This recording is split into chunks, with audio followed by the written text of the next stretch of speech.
Apabila dia kata menyuruh kita menyerahkan diri, saya terus agak hidup, agak ngelawan.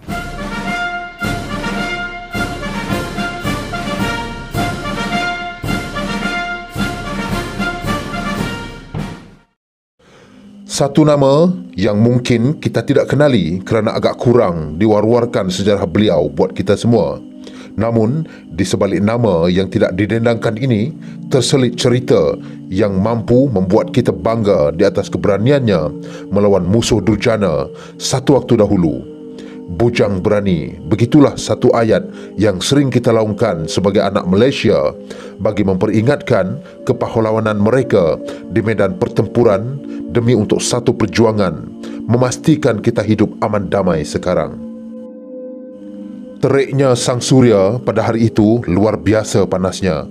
Perjalanan menaiki trak 3 tan untuk menurunkan 16 orang pahlawan negara ini untuk terus menyusup ke dalam hutan di dalam operasi Ngayau 3 di Bintangor, Sarike, Sarawak. Dengan penuh taktikal, seorang demi seorang menuruni trak kenderaan 3 tan itu. Anggota pelatun dari Kompeni A Batalion Pertama Regimen Ranger Diraja atau senang dengan panggilan 1 Ranger dalam kalangan pegawai dan anggota-anggota tentera. Unit kecil ini diketuai oleh Kapten Walter Wong, anak Tedung, manakala Korporal Dajai, anak Anggi dan beberapa yang lain tekun membuat perhatian terhadap sebarang aktiviti atau kesan peninggalan musuh. Setapak demi setapak mereka berjalan. Setelah tiba di sebuah kawasan yang terbuka, iaitu kawasan ladang getah, langkah mereka dilajukan untuk memasuki kawasan yang tertutup, iaitu kawasan hutan dara di sebelah hujung ladang getah itu.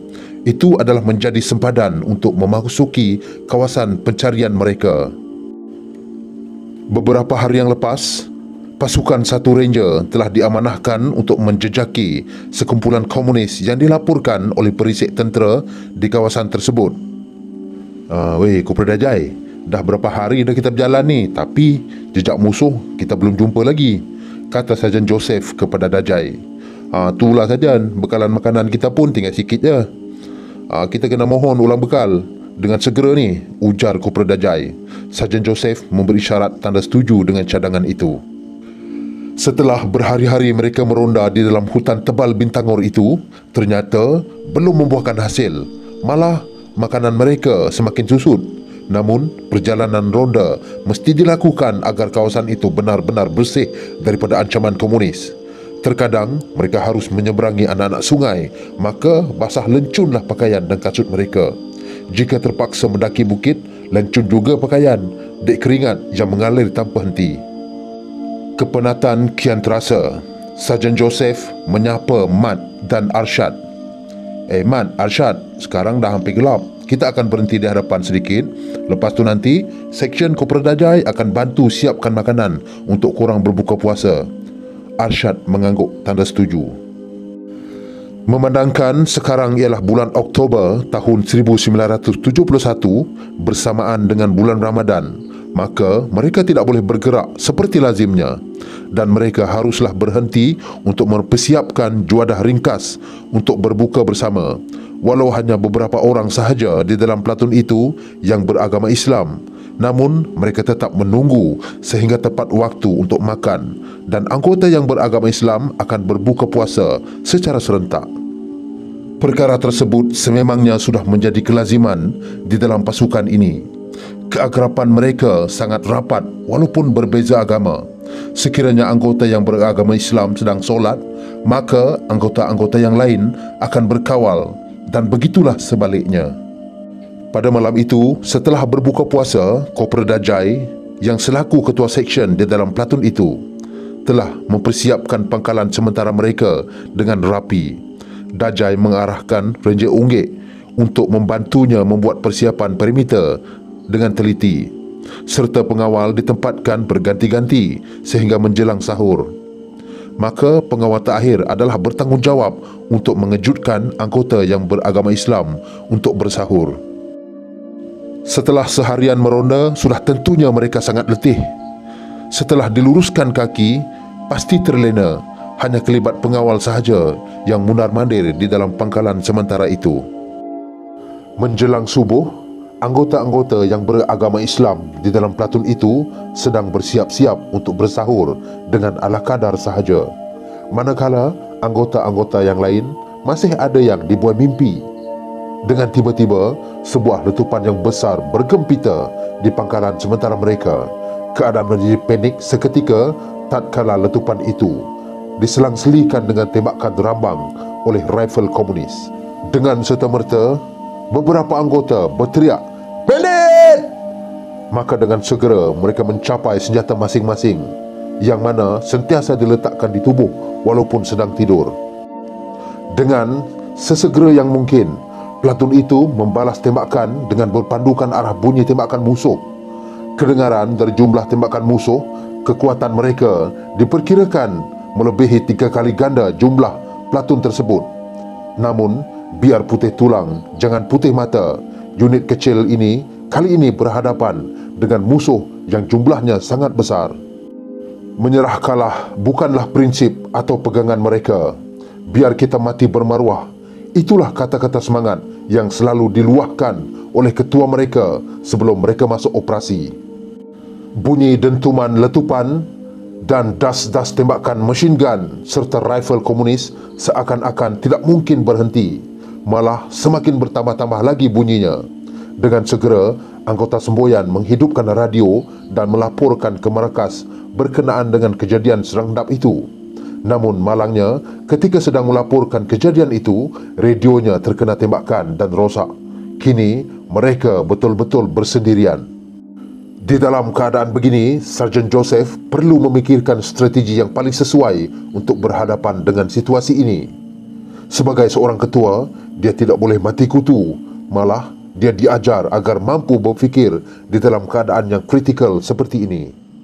Berbalas tembakan masih lagi berlarutan sehingga akhirnya komunis memperlahankan rentak tembakan mereka sambil menyeru agar platoon itu menyerah diri kepada komunis dengan tanpa syarat.